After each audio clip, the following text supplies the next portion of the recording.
Hello everyone and welcome to Insights for Leaders. I'm Anna Purchase, London office senior partner at KPMG, and I'll be your host today as we take a look at the CEO outlook on tech, people and purpose. CEOs arguably haven't had so much to contend with for quite some time. There's economic uncertainty, a fragile geopolitical situation, the after effects of the pandemic, disruptive technology, and that's just for starters. So just how scary is the situation facing today's leaders? We recently published the results of our 2023 CEO Outlook, which surveyed over 1,300 CEOs globally, 150 in the UK, to provide an insight into what's keeping them up at night and where they see the best opportunities for growth. It painted a picture of CEOs who, despite geopolitical uncertainty and the cost of living crisis, are confident in the prospects for their businesses and industries. 77% of UK CEOs are confident in their company's growth prospects and 71% in their industries. Of CEOs who are making their investments in technology a priority, they say advancing digitisation and connectivity across their business is their top operational priority for driving growth. And of CEOs who recognise that they need a purpose beyond profit if they're going to drive growth, attract the next generation of talent and protect their own tenure. They rank climate change as the second biggest threat to growth and recognise they need to do more on diversity and inclusion. Now, I'm joined by a great lineup of CEOs today, and I'll be seeing if they agree with those findings and what they're prioritising during this period of economic and geopolitical uncertainty. So let's meet our guests. We have Clare Barclay, Chief Executive Officer, Microsoft UK, Colin Bell, CEO of HSBC Bank plc and HSBC Europe, Greg Jackson, CEO and founder, Octopus Energy Group, and John Holt, our Chief Executive and Senior Partner here at KPMG in the UK. We'll be giving you the chance to put your questions to Clare, Colin, Greg and John during our Q&A session, so please share your questions in the chat box on the right of your screen. And we'll be posing a question to you too, so keep an eye out for that. If you aren't familiar with the SpotMe platform, please check the chat box for our top tips on how to get the best out of this event. Lots to cover, so let's get started. Now, if you were with us last month, you'd have heard our chief economist, Yael Selfin's forecast for the UK economy. She wasn't expecting a recession, but we're looking at real GDP growth of just 0.4% this year and 0.3% in 2024. The respondents to our CEO Outlook were pretty optimistic about economic prospects over the next 3 years, though. We had around 3/4 of our global respondents saying they were confident in the prospects of their company, industry, country and the global economy. So what do our panel think? Clare, perhaps you could start us off. Are you feeling optimistic for Microsoft's development in the next 3 years? Yes, I'm feeling very optimistic. I think actually it's interesting the survey results you said, and I see very similar patterns with customers. I think despite all the complexity that they're having to deal with, I think they see opportunities for growth, and I think as a technology company we see a ton of opportunity for helping customers with how to realise that growth, how to think about operating differently, challenging their business model. And I'm sure we'll come into this in the discussion, but some of the innovation with AI, for example, I think will be a game changer in how we think about opportunity and productivity going forward. Brilliant. I'm sure we will come back to that. Thank you. Colin, your European and international businesses, how confident are you about growth? Yeah, I love sort of questions about the economy. We could spend the next hour having a debate about the economy. But I think the articulation of your chief economist we'd broadly agree with. I think if you look at the events that we've lived through, really from COVID, and then into our war in Europe, and obviously the tragic events that we're seeing in the Middle East, and all eyes on potential escalation. There's just uncertainty out there, and that feeds through into the economy. And we've seen, if you look back over the last 3 or 4 years, we've seen demand shocks, supply shocks, and that's fed through into inflation and interest rates. In the face of all of that, I think the economy's been resilient, and perhaps surprisingly resilient, both in the UK and Europe, and then we think obviously more widely as an international business. And the second you look international, I think you do see real opportunities for growth as an international company. The GDP in India is forecast to be 6% this year. So for European clients that we serve that operate in India, great opportunities for growth. Similarly, other parts of Southeast Asia, we're seeing grow strongly. So I think UK resilient, obviously with some stresses and strains, I think still to go through. Europe likewise. But for those that are working internationally, I think we're confident there are still real opportunities out there for growth. Oh, so real optimism there, thank you. Greg, coming to you, your sector's very different. What's your economic outlook like? Yeah, so I think if we talk about, we operate in 2 sectors. One's energy and the other is enterprise software technology. I think in energy, across Europe and indeed much of the world, we're still in the tails of the energy crisis. But last year the wholesale cost of gas was 15 times normal, and this year it's 2 or 3 times normal. So we're better able to help customers through this, and there's a lot less need for government support. But looking at energy more widely, we need to create an entirely new energy system, a clean energy system. We've got so much white space, whether it's the fact we're going to need 5 or 10 times more renewable generation across the UK, Europe and around the world. Whether it's the growth of heat pumps from being just 3-4% of UK homes to maybe 80% over the next 10 or 15 years. Electric vehicles replacing the fossil fuel fleet, the EV chargers at home, solar, and it's huge. It's huge. It's the single biggest opportunity for businesses since the internet, I think, and obviously critical for tackling climate change. And then I think in the world of enterprise software, one of the things that makes it hard to really understand the economy at the moment is we've been through these phenomenal shocks, COVID, and then the gas crisis, cost of living crisis. But underlying it all, we know that there's a productivity problem, not just in the UK, but elsewhere. And as companies, businesses start to find routes to tackling that productivity problem, we're going to unleash growth. And technology is going to be absolutely key to that. So certainly what we're seeing is real demand for enterprise software that can enable companies not only to provide better service and move into a world of clean energy, but also that it revolutionises productivity and working practices and corporate agility. So I think that also looks optimistic. So look, we've got to deal with today's problems, but there is phenomenal opportunity now. Excellent. And John, what are you hearing from clients? Optimism? Well, we have 2 of the sectors that are probably doing best in the entire economy in terms of energy and IT. So I think what the message really is, if you look across the whole economy, actually it's quite different in different sectors. You can't just say the entire economy is the same. And I agree with Colin as well. When you look internationally, that's also the case. There are countries which are doing phenomenally well.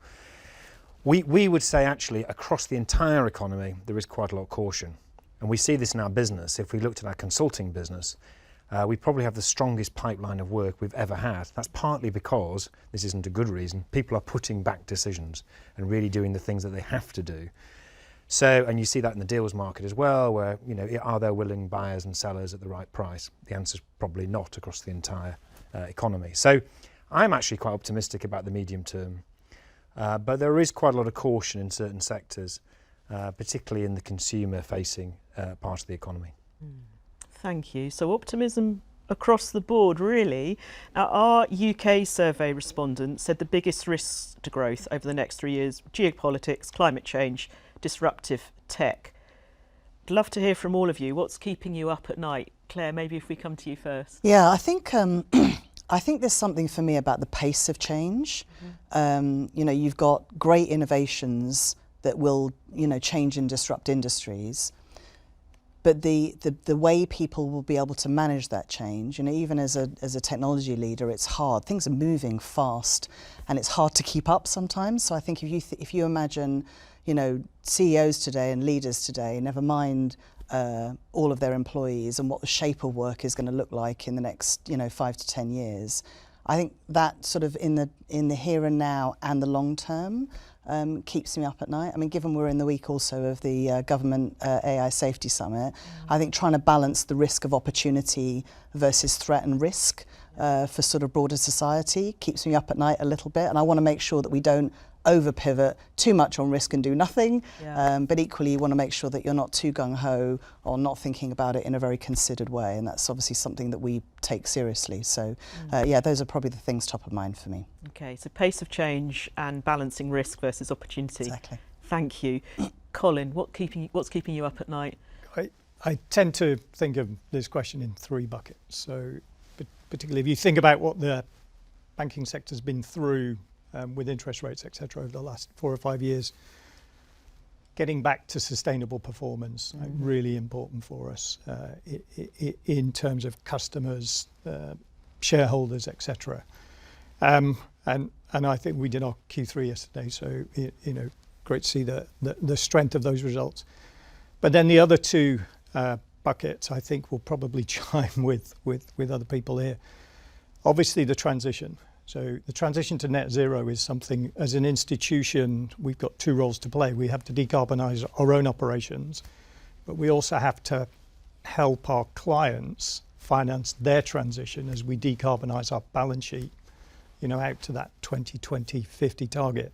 And the complexity of doing that and being engaged in that transition process, thinking about pathways, various sectors, etc., I think will be something, an area of huge focus and intense thinking for us over a number of years.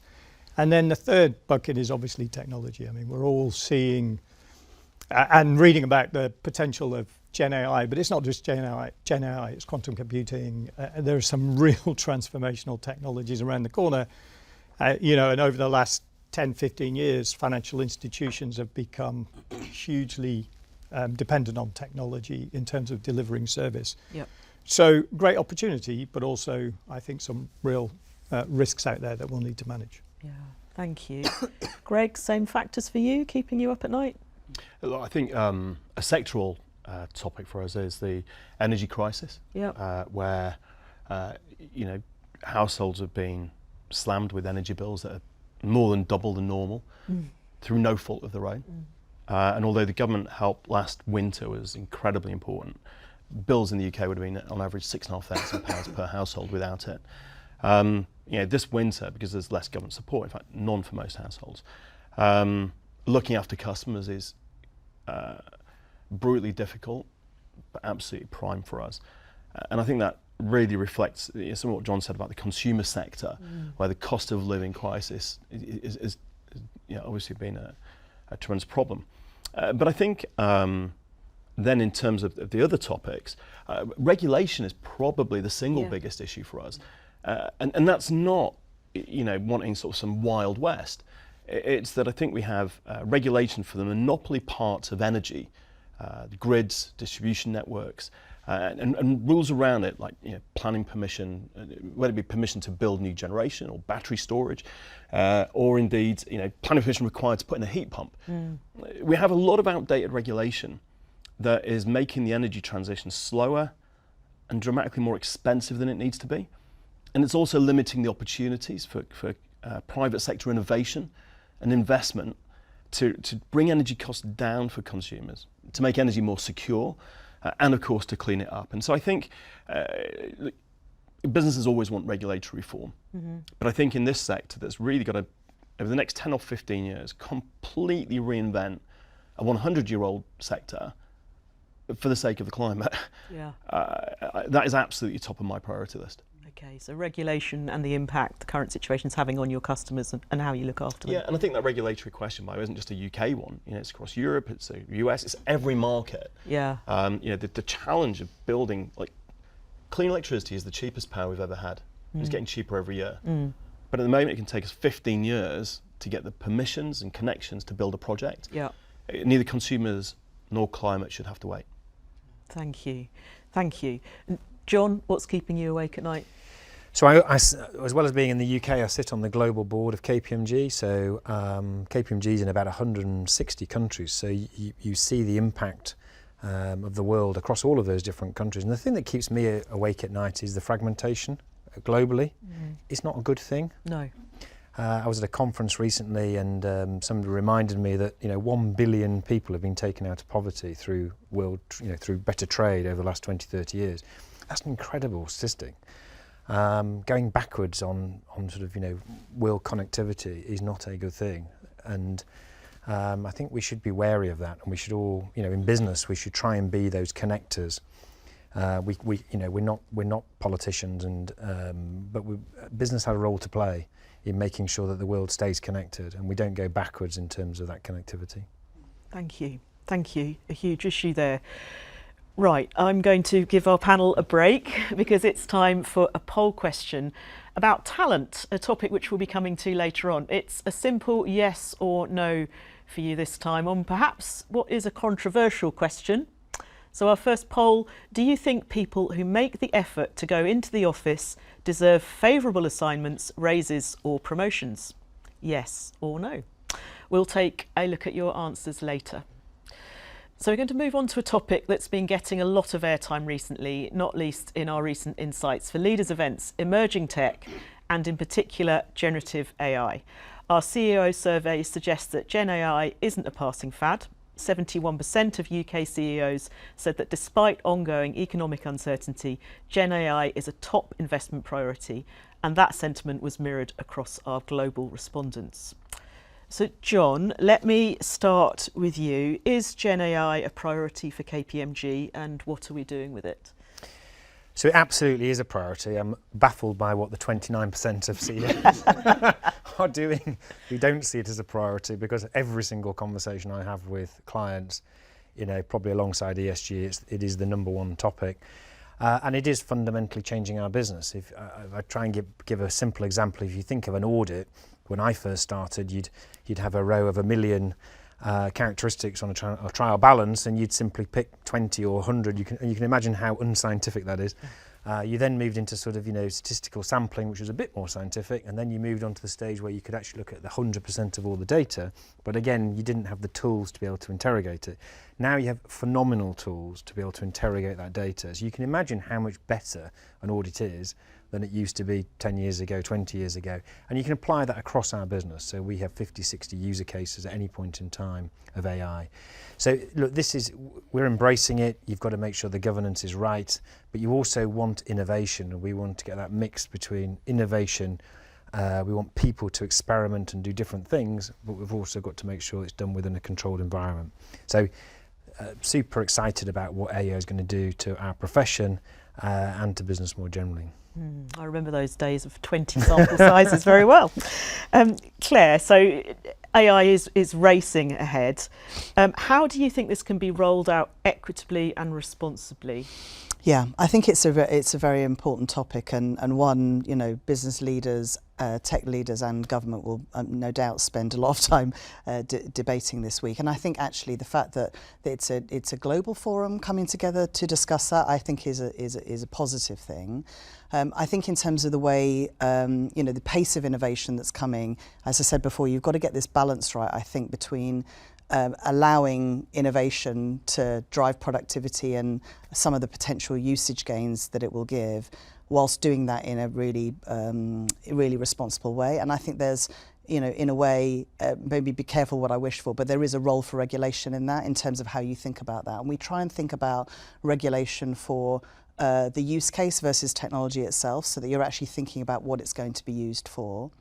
And certainly in the way that we think about it with our 50,000 engineers and developers that are working on infusing AI into our products, we have to think about sort of a responsible AI framework that we publish, share with customers, make sure that we're doing everything we can, and that's things around fairness, inclusion, traceability, etc., as you would expect. And every time a developer is building something, they're not just building it and then let's what happens. They're actually having to think about what the use case is, and then there'll be fairness, equity that will be applied across that. And so when many customers are both on the one hand really excited about what the potential is, normally in the second breath it will be, well, hold on a minute, how do I go that? And obviously the more regulated the industry you're operating in, the quicker that second sentence comes. And so we're doing a lot of work. We employ about 600 people on ethical AI, looking at how do we get the right frameworks, the right platforms, etc., and how do we help customers with that? Because on the one hand, they're coming up with some really clever use cases, from everything from education to healthcare to financial services. Every industry, as John mentioned, is interested in what this is going to do, but they're not quite sure how to do this and how to regulate that and what the platform will be and what will they do. And so we probably spend as much time talking about the technology innovation as we do about how you think about the right adoption framework, the right platform for doing that in an ethical way. And clearly we're working very closely with the regulators in order to do that. So I think it has to be a sort of a two-phased way for the way to think about it. You don't stop with looking at the innovation, but in parallel making sure that all clients that are looking at this actually have a strong point of view about leveraging some of the ethical frameworks that we've published, but then what does that mean for their business and their industry so they get the balance right between safety and innovation. Yeah, thank you. And in our survey, 63% of UK CEOs said that ethics represents a challenge to its rollout. You mentioned the UK Government AI Safety Summit later this week. What are you hoping that will come from that? Yeah, I hope it's more than a talking shop. That would be my first thing to say, because I actually feel like the opportunity for bringing some of the global leaders together and getting some consistency on what this framework and for an application for safety will be. And the UK obviously has announced their own safety committee. I think the US and the White House announced similarly on Monday. So I actually think the opportunity for, what you don't want is 10 different safety institutes all requiring different ways of doing it. I think it's the opportunity for the global leaders to come together so that there's a good framework for how to think about that.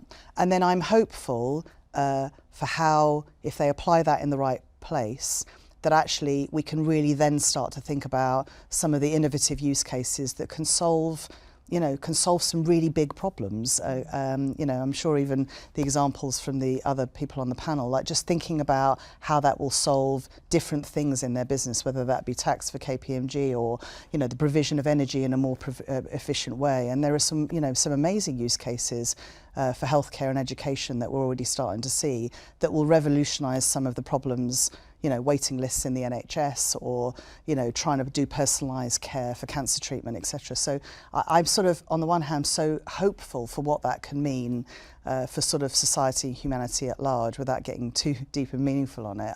I think, in a way, it would be such a shame if we don't realise that opportunity. And going back to your first question, when you talk about productivity growth, we talk about India at 6 and UK very different to that. I think this could be one of the technology revolutions that will radically change the way people work and the kind of productivity that the government can expect. So that's sort of what risk and opportunity is the way I'm thinking about it. So great, thank you, Claire.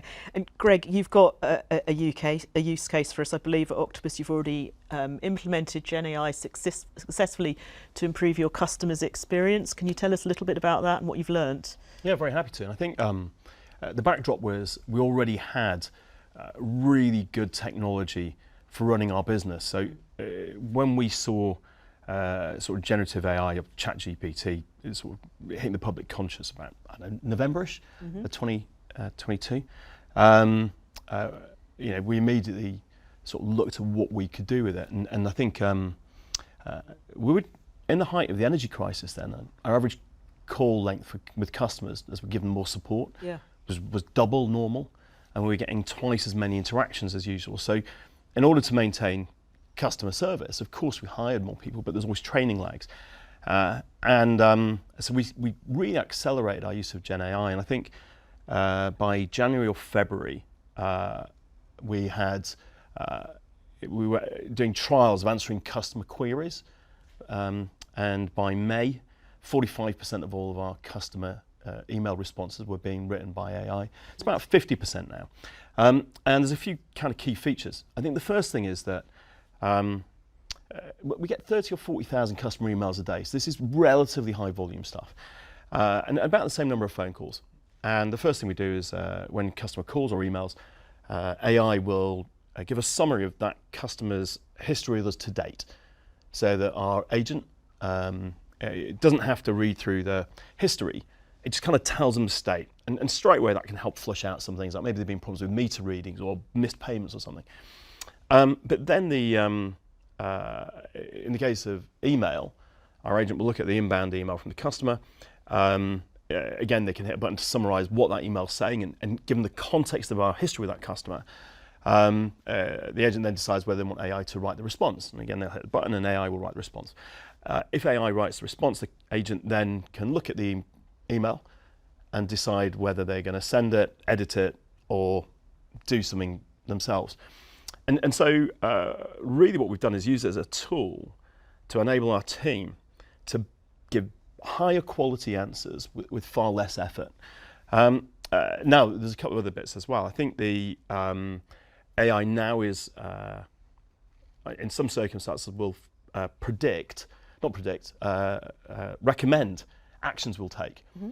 And it does so not just looking at the text, but what the computer can do is, using a mixture of both AI and traditional algorithmic computing, is look at the payment history, the statement history, metering, and so it doesn't answer the easy things. It's not automated FAQs. It's actually far more complete handling of complex cases. And I guess the last bit is, look, we did all this because we wanted to improve customer service during a crisis. Yeah. AI written emails get about an 85% satisfaction rate from customers, and humans get about 65%. Now, by the way, of course, the human is still in charge. So, yeah. That's not to say the AI is better than humans, but humans using AI are getting great results for customers. Love it. Thank you. And Colin, coming to you just briefly, because we're getting lots of questions coming in, which is excellent. It's, of course, not just Gen AI that's disrupting how we work. For you at HSBC, quantum computing, can you tell us more?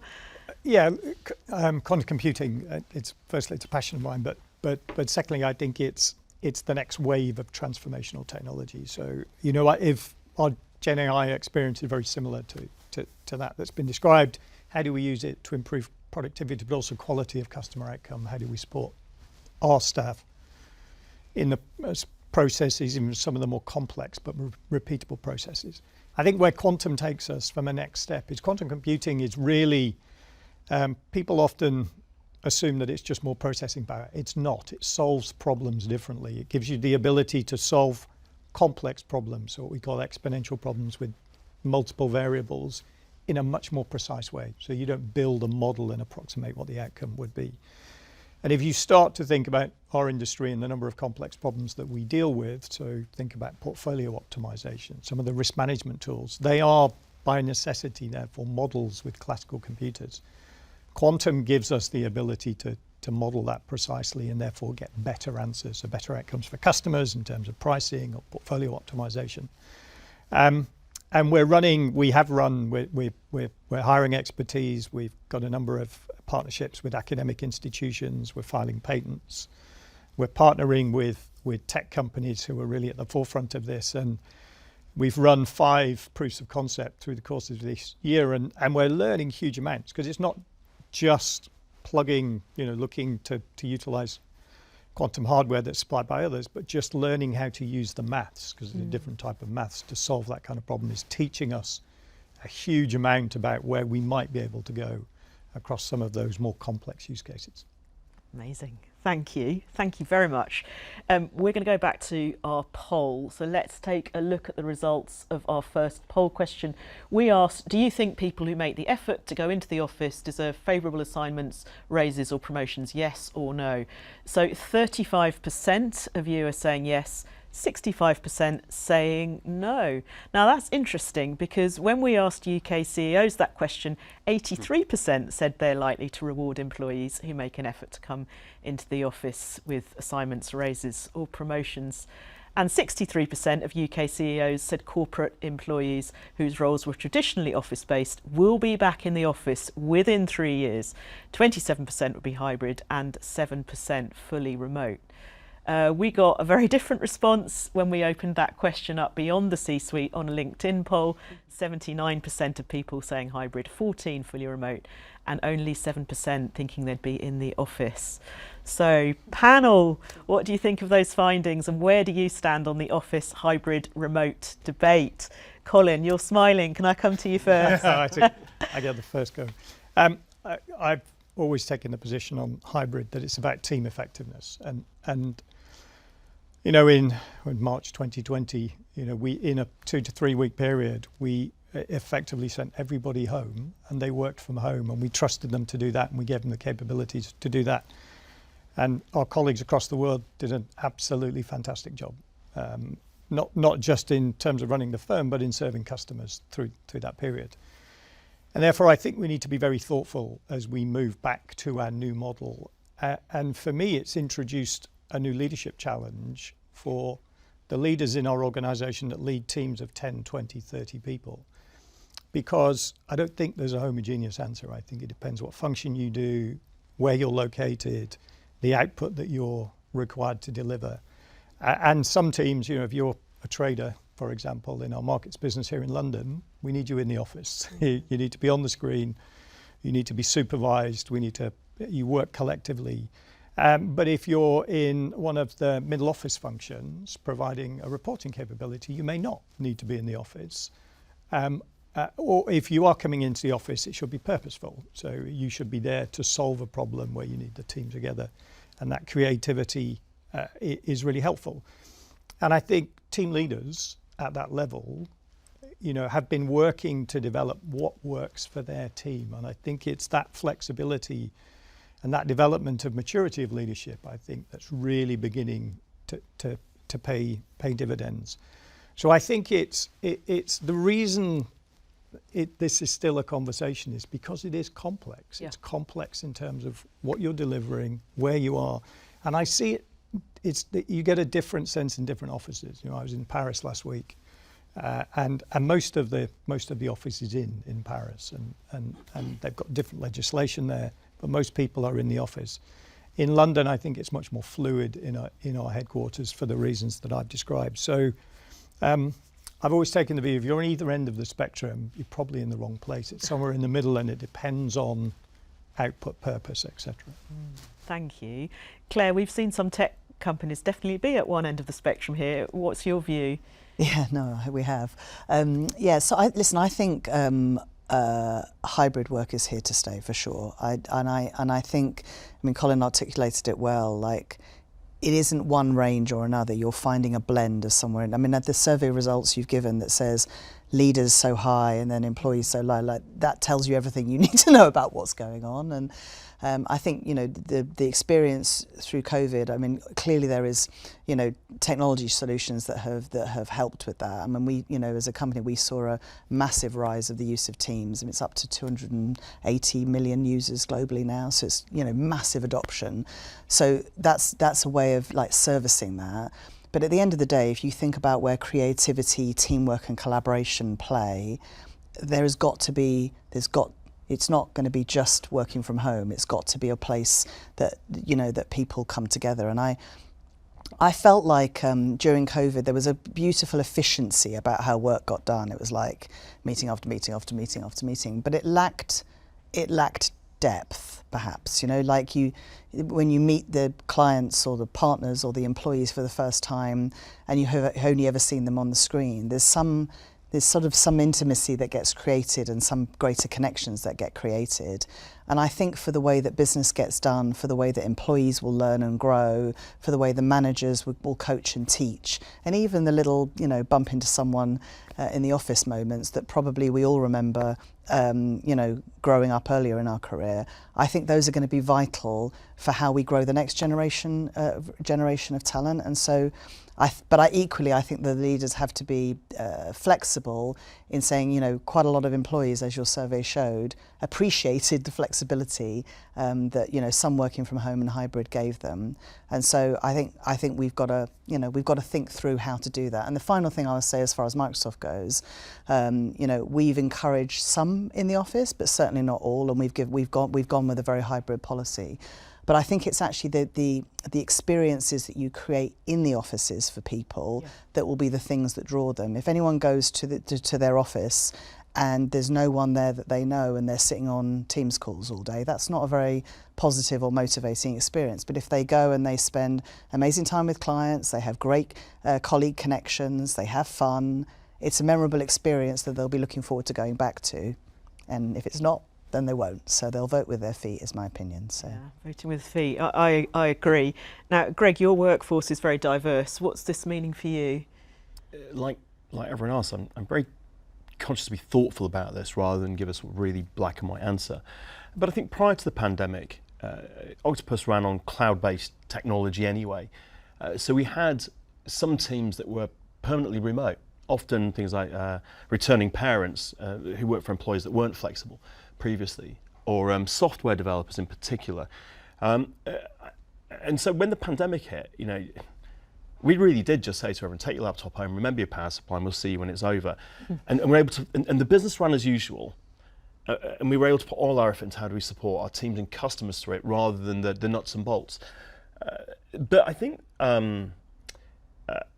what we found in the pandemic, and certainly what I found now, is there's some real challenges with remote working over a period of time. And that is that, for example, we talk about the social benefits, but I think particularly for new people entering the workforce who are not used to working, they lack the mentoring that is so much easier done in person than it is done remotely. And it's very hard to care for employees. Like, you do a video meeting, and then the screen switch off, and you have no idea, are they now feeling happy, motivated, confused? You can't have a little chat, put your arm around them afterwards. No. And so I think actually the ability to look after people, especially at the beginning of their career, in a hybrid world is much, much harder. And so, I don't agree with the idea that we give people, raises, promotions, and better assignments if they're in the office. But I think if they're in the office, they do hugely benefit from being surrounded by more experienced people and what's going on, and that then leads to greater career opportunities. I also think that there's a real challenge with, for example, 3 days a week. First of all, look, I suspect the same in most businesses, but Monday 9 a.m. is the most important part of the week. But when people do 3 days a week, it's usually Monday and Friday they take off. And so you end up with offices that are bursting on Tuesday, Wednesday, Thursday, a ghost on Monday and Friday. And people have to come in on the same days to get the benefits I'm talking about. Yeah.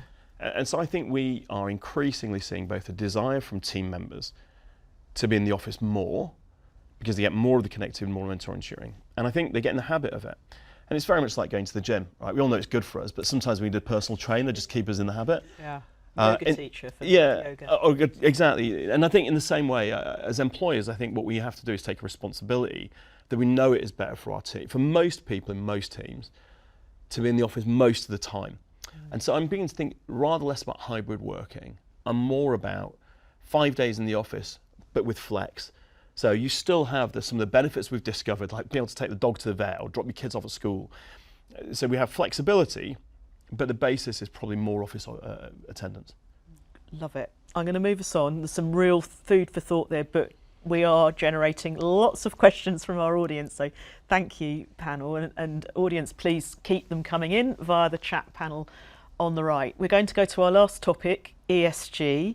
With COP28 just around the corner, ESG is back on the agenda always on it for many, but UK CEOs placed climate change as the second biggest risk to growth, but CEOs have a huge amount on their plates at the moment. How are you managing to drive forward with your climate strategies? Colin, you shared some views earlier on this. Is there anything you'd like to add? I would only add, I think if you go back a couple of years, I'd probably COP 26 or 25, but we've got 95% of the world's economy under a net zero commitment. So we've gone from having a discussion about whether we're sort of what the transition should be or whether we should do it, to it becoming an organising principle. And that's what we see with our customers. It's become an organising principle for how are they going to manage themselves through the transition. And I think as a financial institution, obviously, we support customers in many different ways in terms of facilitating access to capital markets, providing direct lending. And I think more and more the nexus for that conversation is how they finance themselves through the transition process. And what we recognise is the complexity of doing that in terms of availability of data. What does the pathway look like? What do the targets look like? How do we get, a sensible set of global standards on reporting? We've still got quite a fragmented approach from a regulatory perspective. So there's so much for us to work through. But I think I still come back to the fact it's now an organising principle. It's in every single conversation you have with every single client.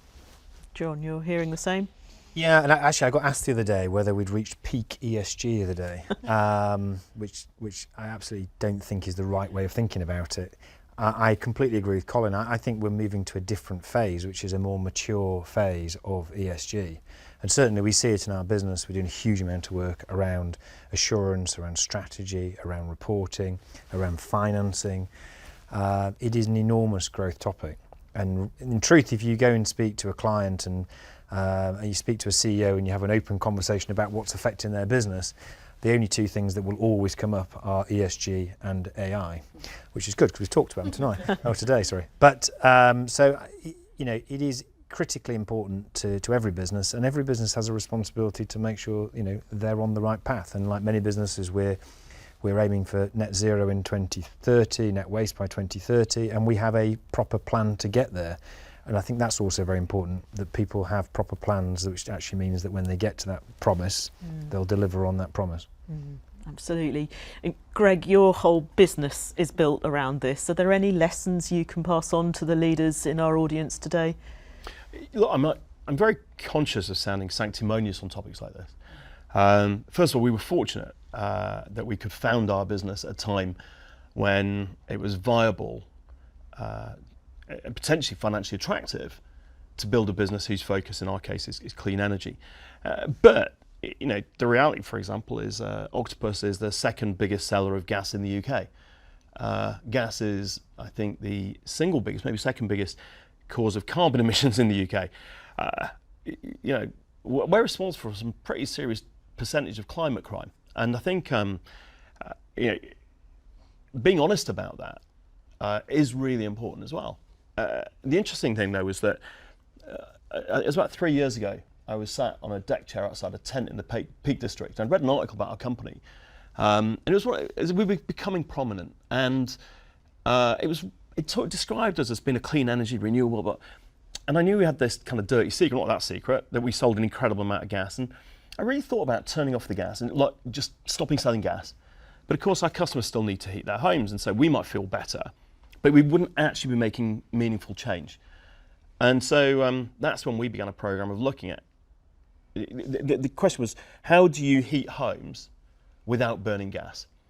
And so we looked really hard at the two options in the UK, hydrogen or heat pumps. And when we looked at it in detail, it was quite clear that the economics and physics of hydrogen just don't work for home heating. But heat pumps needed a lot of development effort to bring down the cost and to make them work better in UK homes. And so I think within weeks, we invested 10 million quid to build an R&D centre into heat pumps. We employed some super boffins, top PhD people in that space.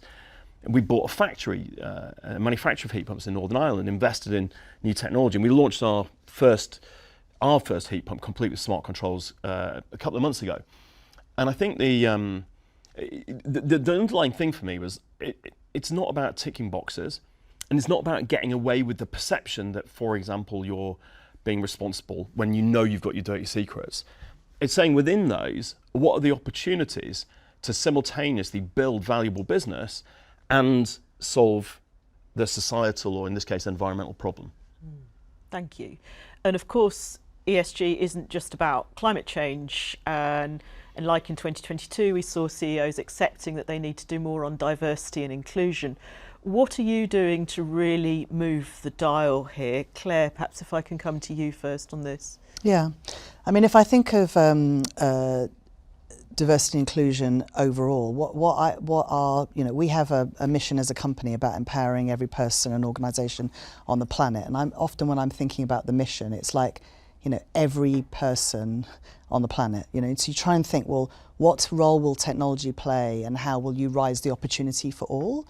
If I think of the dream I have for the opportunity with AI, particularly if you think about some of the co-pilot innovation that's coming. I mean, Greg, you gave the example of the call centre agents being made more effective. We've also got an opportunity where the divide between those that have and those that have not could, if we all embrace this in the right way, provide a much easier entry point for people to get into well-paid jobs. So certainly on the social mobility side, I have a dream maybe that developers, people that would have never got into that kind of profession because they didn't have the right access to the right skills, etc., that paths will be made open for them. And typically, if you're looking at broader diversity and inclusion and the changing way of jobs, that will provide access to jobs for, people, women who are returning from work, for people that want to get into technology jobs. When I was thinking about working in tech, I sort of fell into it. I didn't necessarily think I'm going to go and take a role in technology. And, there are many women that would still look at the tech industry and think that's quite a male industry. Statistics will tell you that it is still quite a male industry, but it's changing, and the types of creative jobs that are available, whether it's solving climate problems with technology, working on healthcare problems with AI, there's all sorts of different opportunities in order to go after that. So I think when we pitch it that way, we are seeing this opportunity to do greater things to get people that would not have considered that industry in, as well as thinking about the changing world of the profession. I feel hopeful, and certainly inside Microsoft in the UK, we've seen much more women, much more people from ethnic backgrounds, and we're making some progress on social mobility. But on that particular topic, and I know, John, you and I were talking about this earlier on, that topic I think is one that all leaders, we just need to think about differently, because there is an opportunity as we think about the current technological revolution going on. You could, look at the globe and so the same people have the opportunity that don't, or it could be a way that it becomes a game changer for providing inclusion and opportunity for all, and that's sort of my dream maybe. So thank you for that dream. Thank you, Claire. And I'm keeping an eye on the questions coming in. We're going to go to them now and actually going to stay on social mobility. And John, perhaps if I can come to you, there's a question, what are you doing on social mobility at KPMG?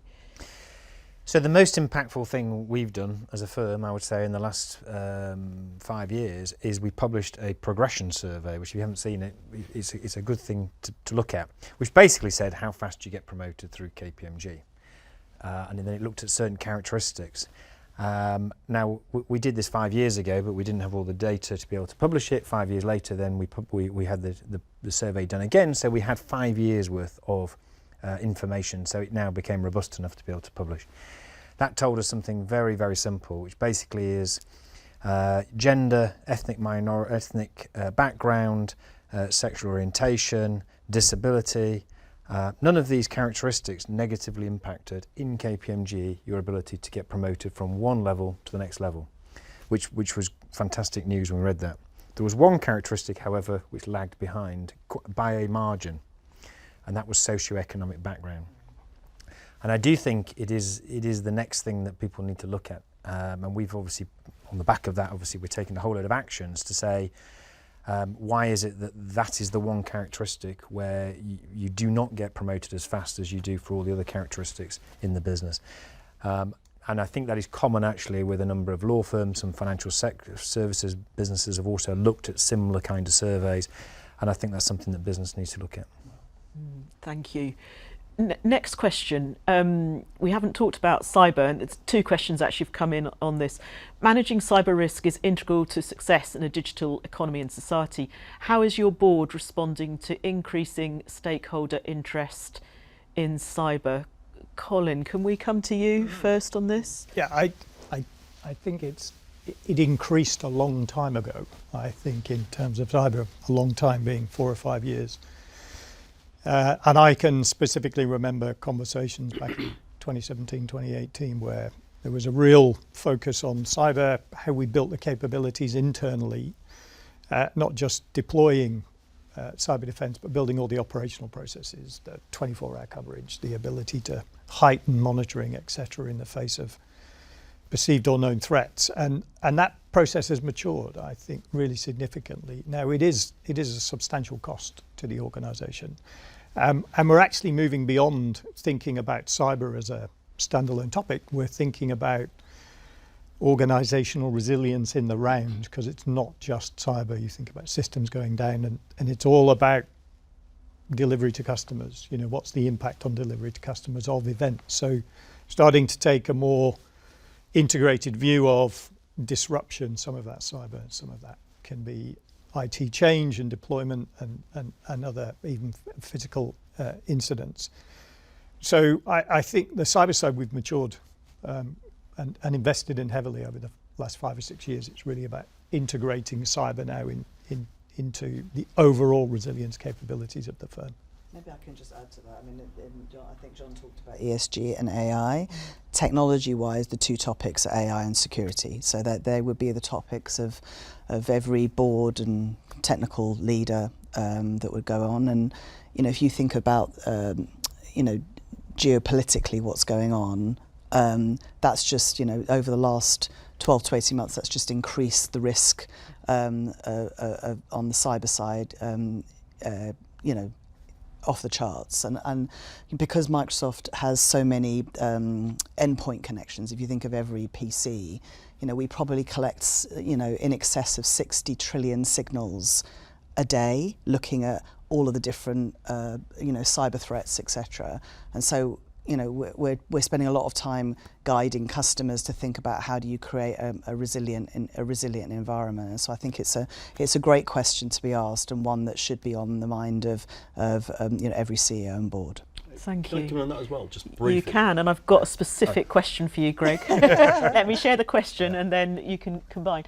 How is Greg managing the cyber threat to the energy sector, given the traditional lack of investment in the security of generating and transmission systems? Perhaps what you were going to answer anyway, just in case. I'd love to bring both together, actually, because I think the opening of this was about boards taking cybersecurity That's right. seriously.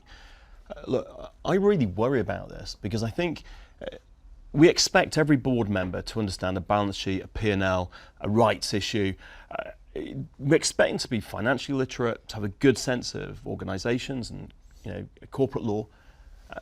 But most boards don't have anyone who truly understands technology. Very few have people who can even do the basics of writing code or understanding SQL, and certainly don't know how to interrogate questions about system architecture. And they tend to outsource that to someone just below the board, CIO, CTO, people like that, who very quickly then typically operate a sort of procurement function, working with a series of third parties. And I think both for productivity reasons, to implement technology better, but also purely from a risk management point of view, we really need to get tech around the board table. And I think there's a fundamental difference between tech companies, where pretty much everyone around the board table has that understanding, and all the others. So, we were talking earlier, Claire, that your CEO, Satya Nadella, is so technically capable, as well as being a brilliant CEO of a global corporate. So I think there's an imperative for companies to learn how to handle a world in which everything is technology better. Specifically in terms of energy, I think one of the biggest challenges in systems, there are 2 issues. One is legacy. So, you've got 30, 40-year-old systems that were conceived prior to really any understanding of cyber risk. And as they've been it's typically been easier to try and keep them alive than to replace them.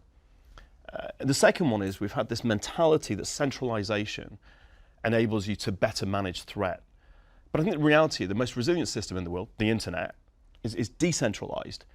And I think what we really need to see now is sort of technology overhaul with technologies that are built in a post-cyber era. That is an era in which we know that these threats exist. Now, nothing's ever going to be safe, but you've got a better chance of making it safe if you're working with much more up-to-date architectures.